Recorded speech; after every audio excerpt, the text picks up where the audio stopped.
Speaker, this side of the House recognizes individual rights.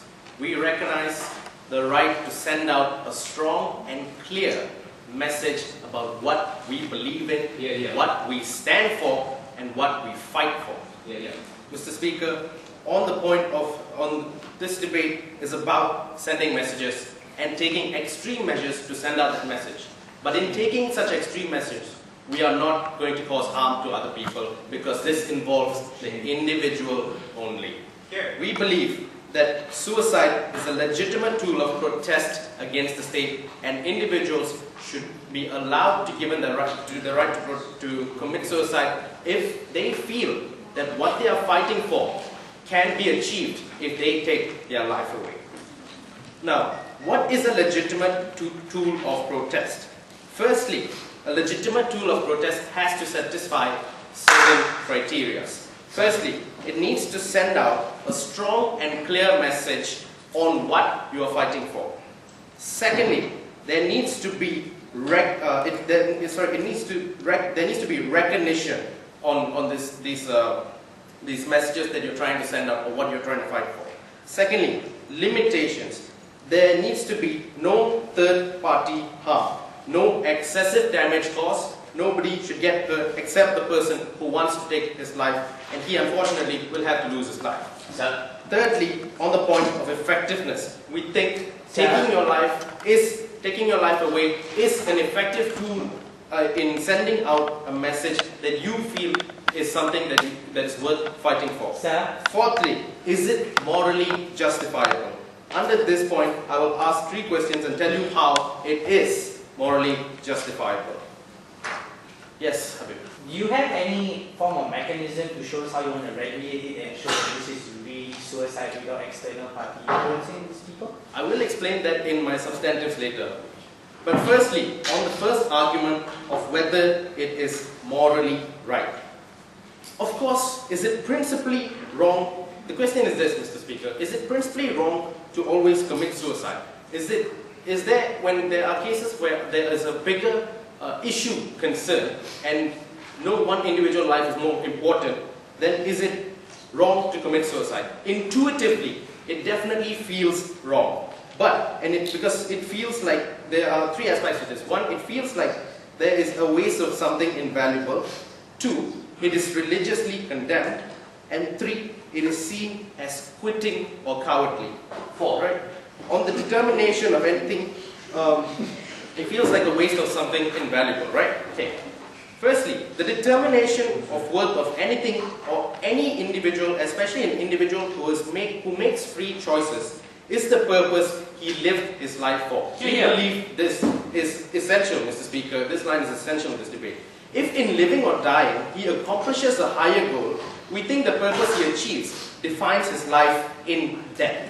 So we don't think in any case choosing to commit suicide is a bad thing. If the purpose is noble and valuable, we think it is not a waste of life, but a celebration of things that are more important than individuals' life.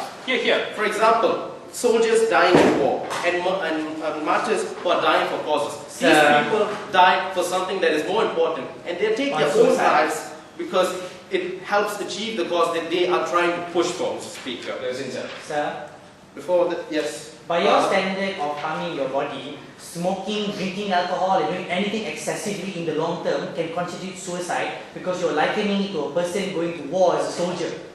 Yes, sir, you need to understand that we're not talking about people drinking or anything like that. This is something more serious than that, Habib. Take it seriously. We're talking about people who want to come up here and commit suicide because of the kind of message that they want to push for. You clearly don't understand that, Habib. The second argument, religious values.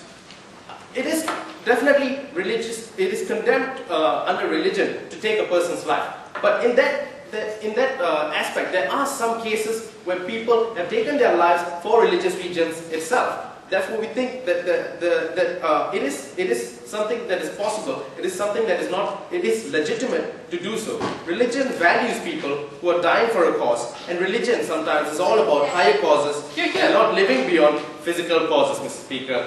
Dying for things that are more important than life itself. Sometimes that is what religion is about. Sit down. and on the limitations aspect, right? We think that no third party is harmed, and we need to recognize the autonomy of individuals to decide what to do with their lives. That is free choices and individual choices to make. But the cause should be something that is good, something that is worth fighting for. The good kind of cause are things that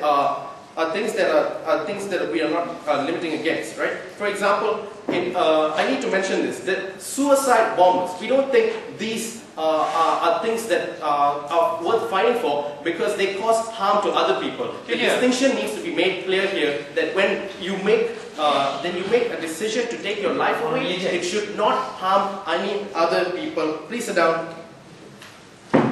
And also even in cases where a Tibetan monk burns himself in fire, he doesn't cause any harm because there is no harm caused to other people.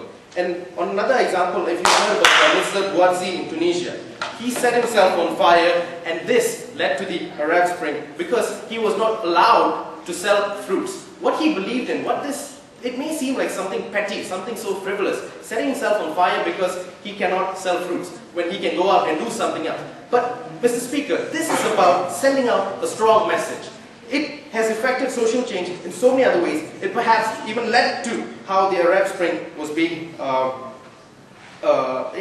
does it reflect? Even if it seems petty, it actually reflects a greater social cause that is worth fighting for. It showed the Arab world that dictators are not cutting it. And it showed America that democracy is more important than foreign interests. The bigger message is this, Mr. Speaker. It is a bigger social cause that is driven here.